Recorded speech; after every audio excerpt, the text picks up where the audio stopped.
At its height, the hatting industry in Atherstone employed over 3,000 people across 7 factories and formed the basis of our town and the communities that are still present today. In this programme, we celebrate this wonderful industry and take a journey back in time with one of its oldest remaining former employees. We look back at what life was like in the industry, the good times and the bad, and see what it was really like working as a hatter in Atherstone.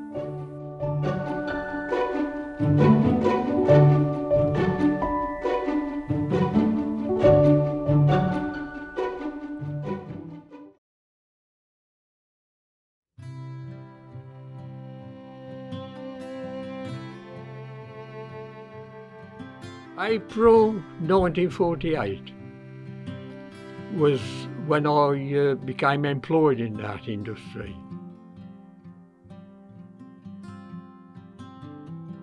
I'd previously visited the factory, and I used to go a walk up the street into the factory, and I'd find my grandmother or one of my aunties or one of my uncles. If they're in the trimming room, the ladies who knew the family would say, "Hello, come along, sonny," because I was a small boy with curly hair and just lovely. And so I became acquainted with the premises in the years before the war.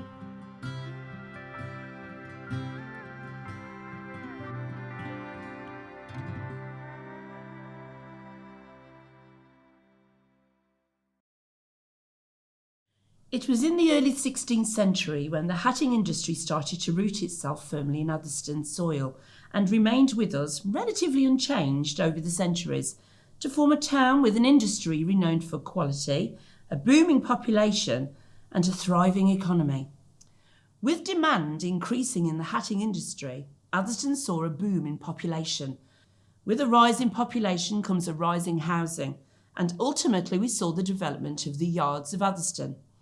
These were densely populated living areas, typically one up, one down, dwellings with shared facilities and very little infrastructure and sanitation. Despite these very poor living conditions, the industry thrived and Atherstone was firmly on the map, with its network of canals and rail links helping to cement this small market town as an industrial stronghold.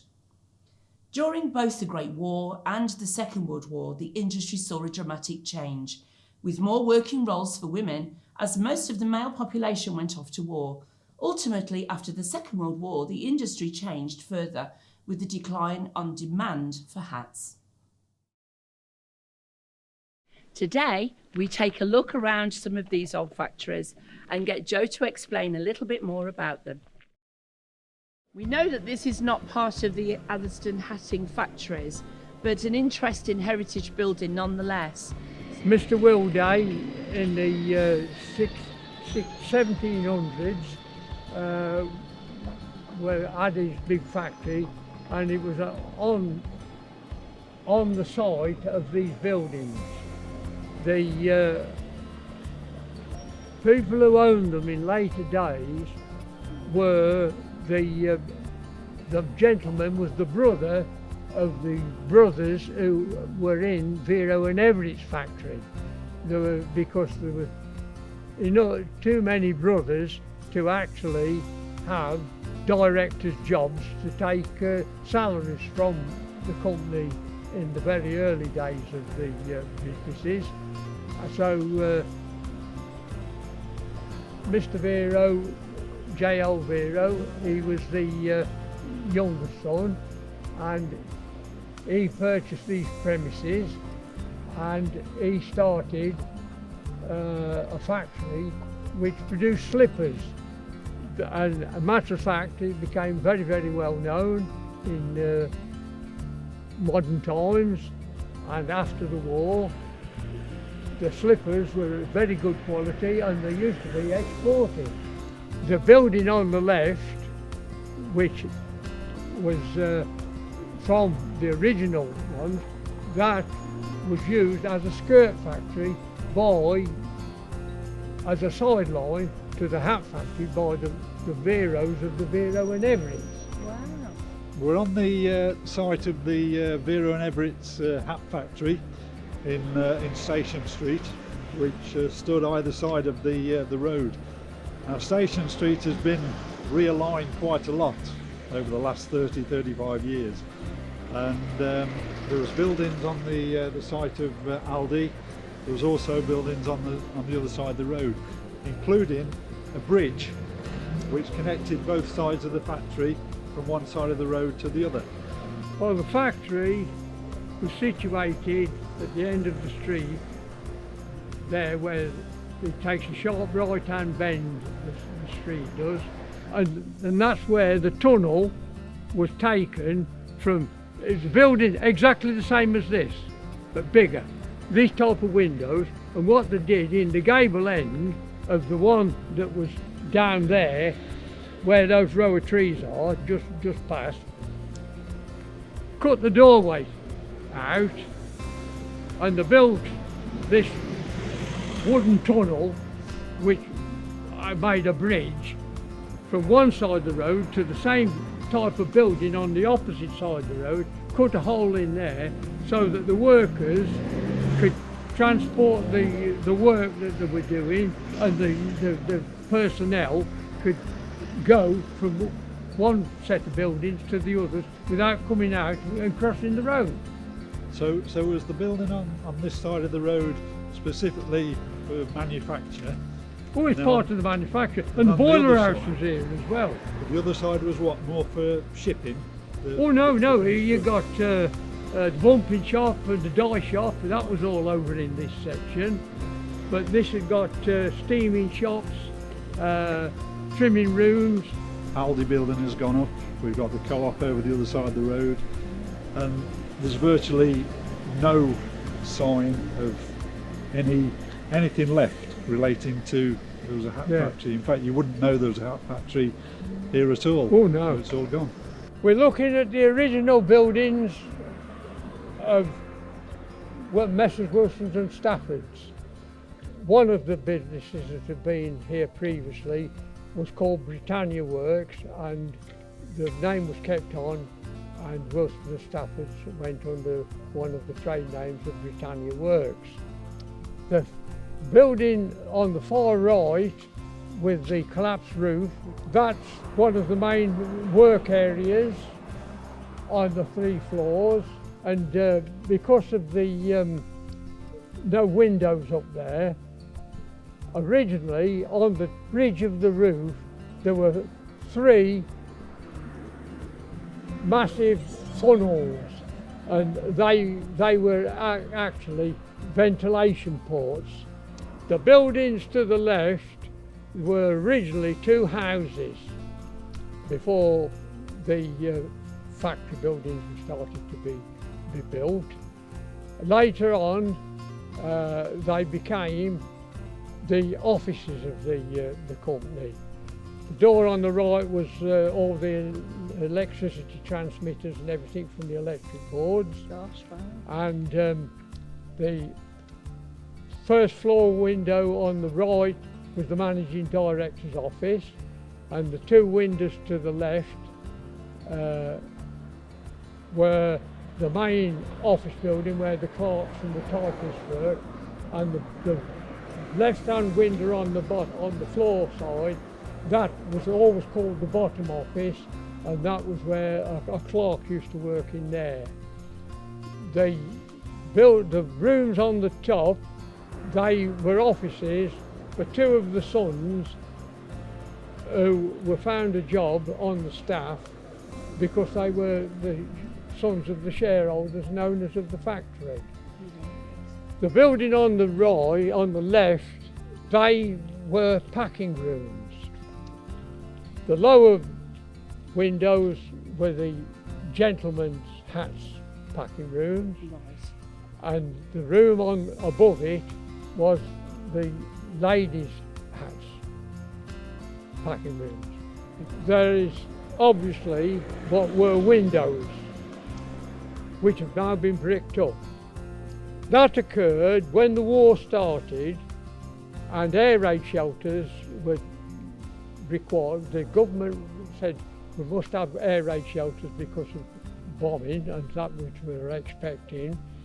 The shutter, electric shutter that's there, used to be two big wooden gates when I first started, and there were two wooden gates there, and the fascia over the top wasn't there, and that was a yard which goes in to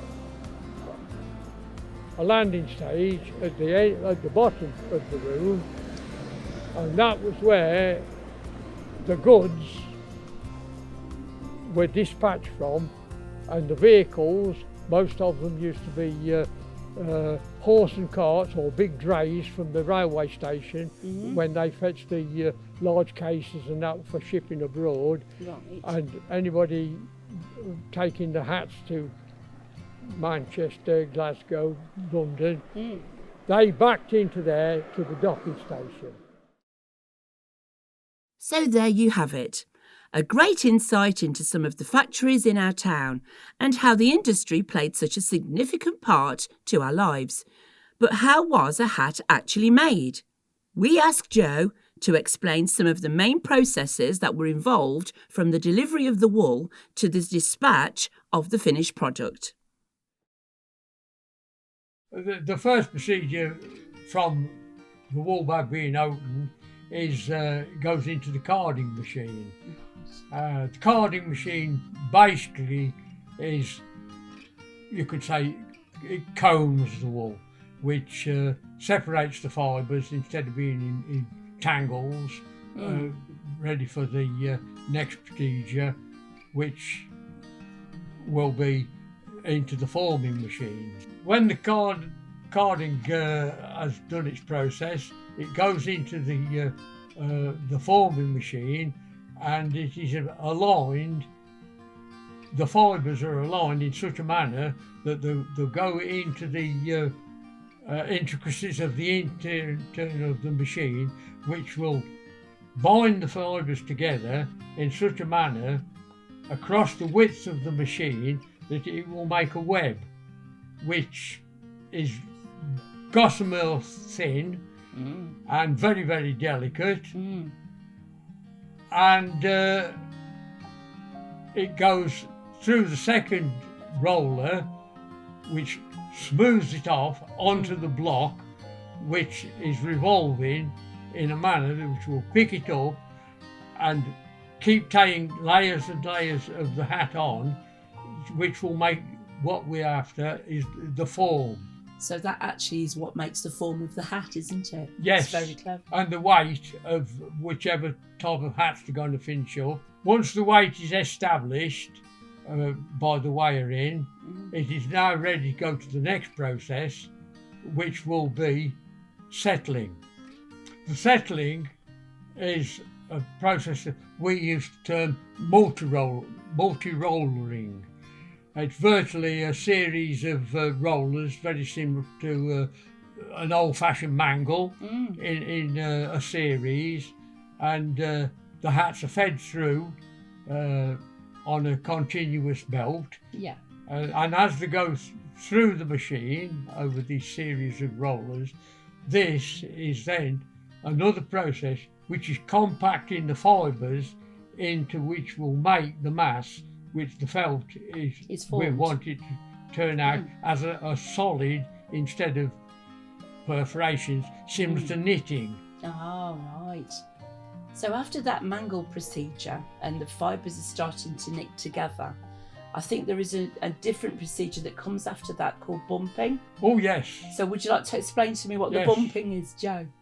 So the bumping is a further process in massing the fibres into a solid, and bumping tells you you're using, instead of a rolling movement, you're now moving a hammering movement. More weight, more pressure, which will make it into a tighter knit. And basically a tub in the machine where you throw all the hats in has 2 blocks of oak wood carved into a shape, was a step shape, on a machine which will alternate the hammers up and down and beating them to make the hats go round and round in the tank, but also it's making the fibres in each of the hoods that you've thrown in compact. So the next procedure is called planking, which it basically is another process of pressing, isn't it, really? This ensures, the planking ensures that what's happened to the hoods between dyeing, submerged in liquid, and the second bumping, it ensures that you get the correct size of hood by the man straightening them out manually to find the width from side to side of the hood, and from the bottom to the tip, because whatever hats are going to be made from them, you do have sizes which are predeterminated. Right. And the planking does that. Very good. So after all that rolling, we go on to proofing. And the proofing mechanism is basically to re-submerge the felt, isn't it, Joe? Yes. Into its chemicals. Yes, it is. To make it more pliable to use.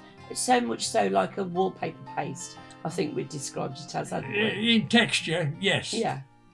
The next procedure is the hats then have to have the excess out of completely out of them, and they're put in a massive centrifuge or spin dryer, if you want to call it like that, but industrial size. You've got to get rid of the point in the tip of the cone, because all your hats are going to have a domed crown, so you don't want a point sticking up in the top, and it's in such an awkward position that you cannot really get it. So the tip stretching machine, you put it on with a dome that comes on, a jigger machine which will go up and down, and it will stretch it over the bottom cone with the jigger on the top, and it pulls the point out and makes it into a dome ready for the next procedure. And then, Joe, we go into what they call brim steaming. Yes. So what is that procedure? Well, basically up to now we've been dealing with the hoods, which are in essential dunce's hat shape. So now you've got to go for a level, you've got to have a brim. Right. So we go into the you can either do it with hand steaming, which is pull them on the block and you break it from the dunce's hat shape, put a cord round the bottom of the hat, and manipulate the felt residue into the flat, which will then make it so that you've got the brim for the hat. Now we've got our hat nearly formed, it goes into the trimming department, doesn't it? Yes, before it goes to the ladies in the trimming room, there's one more process that's required, is what we call rounding, and that's cutting the width of the brim that is required on the order sheet that the customer wants, where the operative will put them on the machine and it cuts what we call the pairing off, and then you've got the brim width that's required for finally, and then it goes into the trimming room. Right. Now we're really getting into the interesting part of actually seeing the hat, what it actually looks like. Yes. And the exciting part for me is when the seamstresses get a hold of them and they put the linings in for the more expensive hats, and then they put all those delicate trimmings on and ribbons and bows.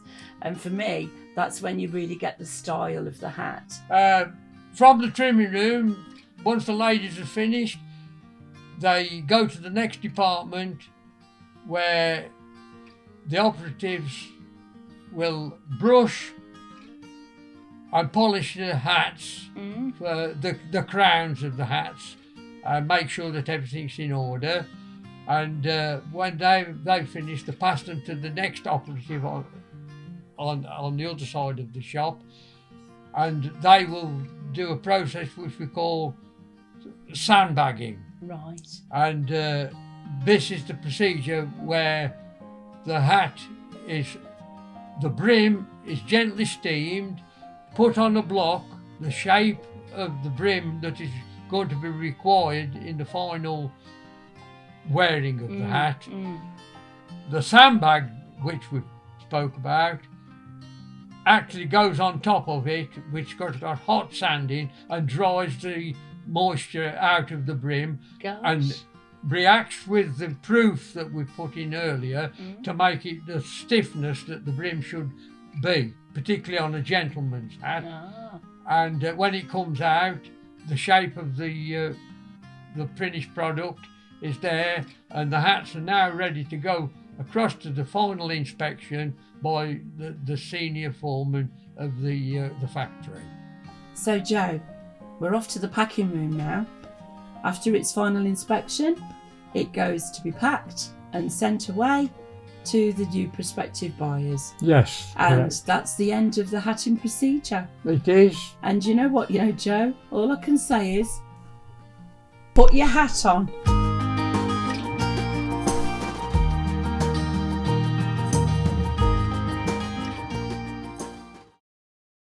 With so much history surrounding our hatting industry, we wanted the opportunity to speak to some younger members of our community, for them to ask Joseph a few questions about his life and the industry that formed our town.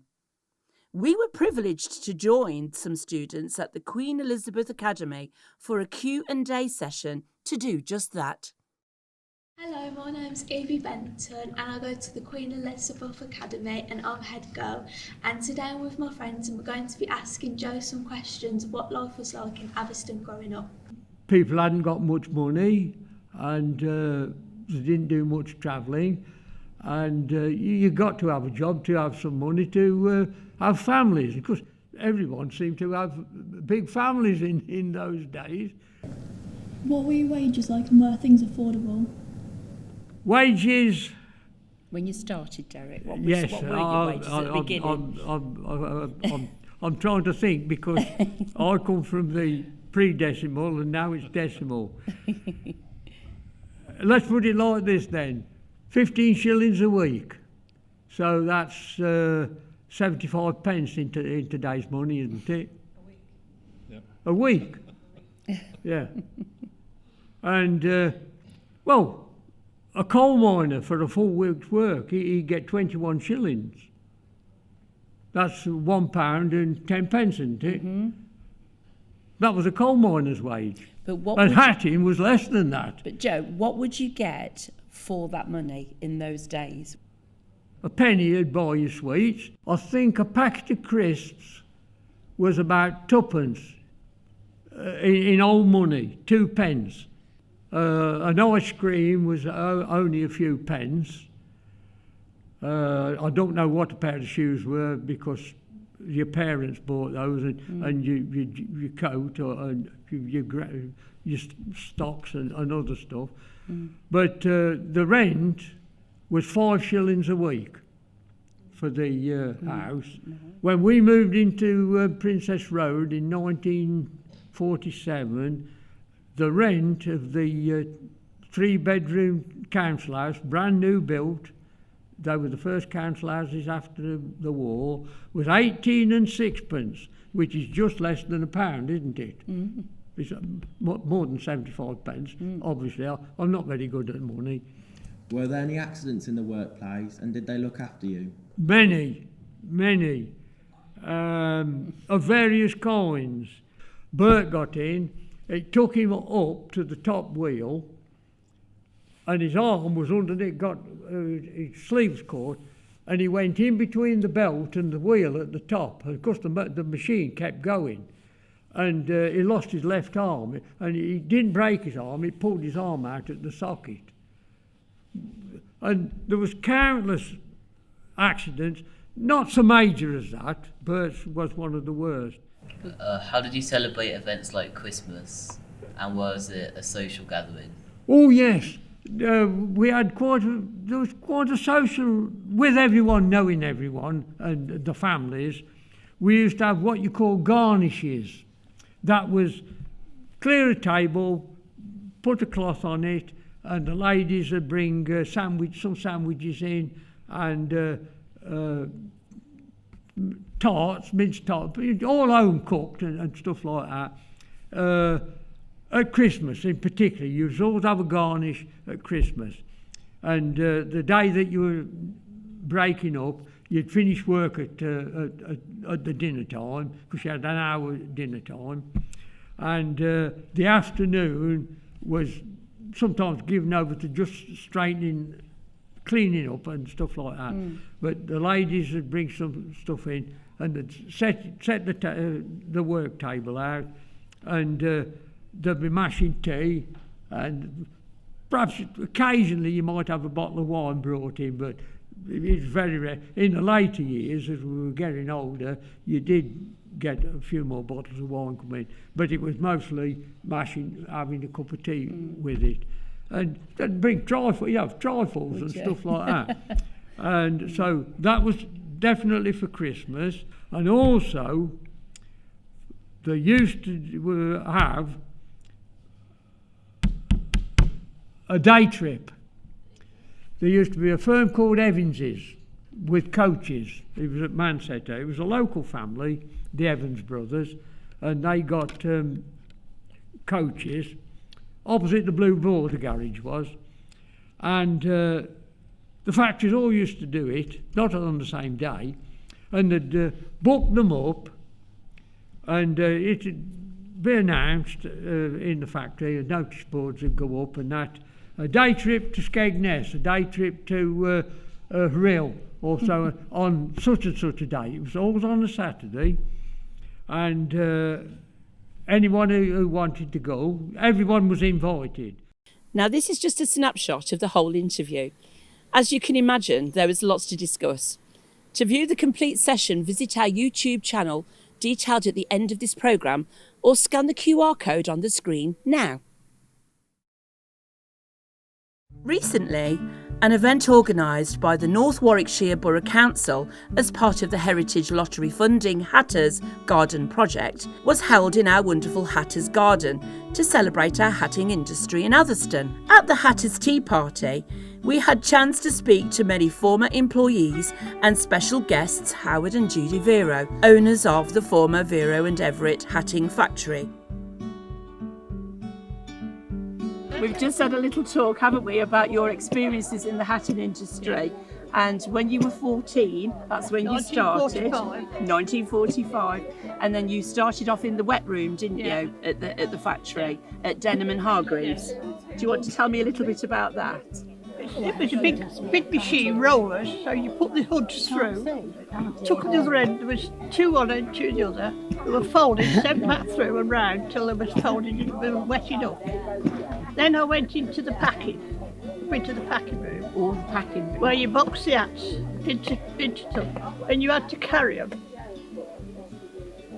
in and not drop them. It used to be about 5 or 6 high, then stack them up and they'd be right high up to the ceiling. Oh. While I was there, Harold Austin sent me to Delft, a little village outside Oldham, for 3 months to learn the mill work. Oh, really? Yeah, and I was there, came back and they got the machines. I worked in the mill ever since after that. I worked on the forming, I worked on the hardening. I finished up as overseer over that department. How long did you work in the industry for? 32 years. Did you really? Well, I had 10 years off when I had the children. So Yes. I worked 10 years. Oh, wow. Very good. Wow. It was hard work, very hard work, and suffering now we have to watch. Oh, you darling. Because it was a lot of steam and everything, so yeah. Yes, and a damp atmosphere. Damn, Yeah. it used to Yeah. come down on me, you know. Oh gosh. We had some fun, didn't we, John? And nobody wants to tell me about it. It was that much fun, I dread to think. Well, thank you very much, Molly. That's very good of you to give us some input. You went in as a trimmer, didn't you? Yes. For 20 years, is that right? Straight At Wilson and Stafford? Yes. And I believe, from what somebody's just told me, that you were actually interviewed by the BBC for Rosie and Jim. Yes. Do you want to tell us a little bit about that? Yes, they came to the factory and I had to show them how to trim the hats. It was very exciting. Was it? Yes, it was very And you're quite exciting. thrilled to be Yes, at it was. yeah. It was lovely. Oh. Yeah. And did you enjoy your time at Oh, we loved it. Did yes. you? Yes. It strikes me you're all a bit of a family and you've all sort of stuck together ever since, Yeah. haven't you? Well, me and Samantha are related. Or are you Sam? Yeah. Right, you're Yes. Sam, aren't you? And Sam, you did the hardening, didn't you? So, and was it Wilson and Stafford as well, darling? Wilson and Stafford, yeah. And how long did you work there? I was only there 4 years. But did you enjoy it? Yeah. More stories, I think, from what I can gather. It was a very hard job. Yes, yeah. And long hours, I believe, as well. Yeah. Piece work. Was So you had to work. Yeah. We just didn't get no money. Yeah. So it was a tough existence, but you appreciated it. Yeah. Mavis worked in the trimming. And you worked in, right, and you are, darling, you're Mavis. Yes. And you worked in the trimming department. Yes, more or less the finishing of the hats, you see. When they're all trimmed up and ready to sell. And who did you work for, Jackie? Was it Denham Denham and Hargreaves? Hargreaves, Yes, yeah. And what sort of time of the day did you start work? Was it a long day? Well, when we was, before we was married, then it was 8 o'clock. 8 o'clock till weren't it? Yeah. Oh, really? Yeah. Well, I was the fifth generation in the nation, and we'd had a factory there from 1851. Yes. And it's a family business. 1851. That's extraordinary, isn't it? So you was the caretaker then, really, Yes, Howard, wasn't yes. you? Yes. But so what sort of hats towards the end were you producing from the factory? Well, mainly hoods, which went down to Luton for the millinery trade, the ladies. Okay. But we made an awful lot of felt caps Yes. and army bush hats. We did all the forces. Did you really? Women's racks, the wraps. Women's Royal Army Corps. Yes, yeah. Gosh. And I suppose being in the family from 1851, you would have acquired a lot of original equipment, wouldn't you? And tools and yes, machinery yes. For the hatting industry, which uniquely a lot of other hatting companies wouldn't have had, would they, in later generations? So you were quite a unique factory, weren't you, really? You developed your own. Yes. There wasn't a big industry making machinery for you. No, quite. You developed and took the old machines and developed them still further. Gosh, excellent. And would you have changed anything, Howard? Well, there wasn't much. That we'd done most of the things you could do to it. Yes. We couldn't automate it. It was still hand labour and skilled labour. Best job ever. Oh, that's absolutely lovely. I'm the best boss. Oh, bless you. As good as gold. He's a gentleman, isn't he? Yeah. As well as events such as these, the garden is also used as a venue for our very own leading players, a theatrical group for a very special group of budding actors. A play dedicated to the hatting industry was performed recently and our Joseph was invited along as a special guest.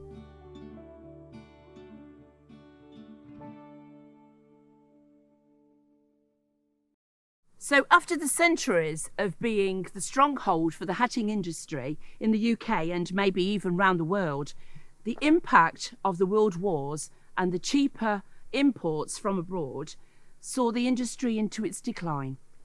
In 1999, the last remaining factories finally closed their doors for good.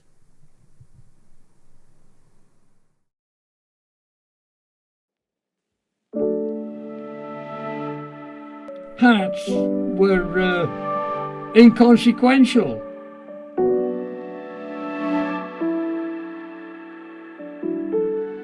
It became very, very difficult to progress.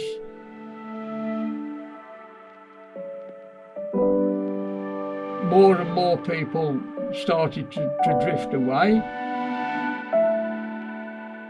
Modernisation was coming in. It was of a great sadness in me. I took more retirement.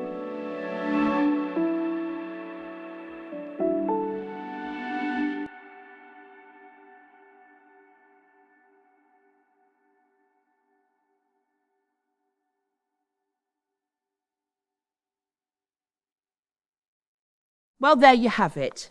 From its heights at the turn of the century to the closing of the final factory in 1999. Unfortunately, we will never again see such an industry in our town. So we hope that this programme gives you a little more of an insight of what it was like to work in the hatting trade and how it impacted almost everyone's lives in Atherstone for hundreds of years. We would like to thank Joseph for allowing us to document his memories and following his journey in the hatting industry, and everyone involved in making this programme.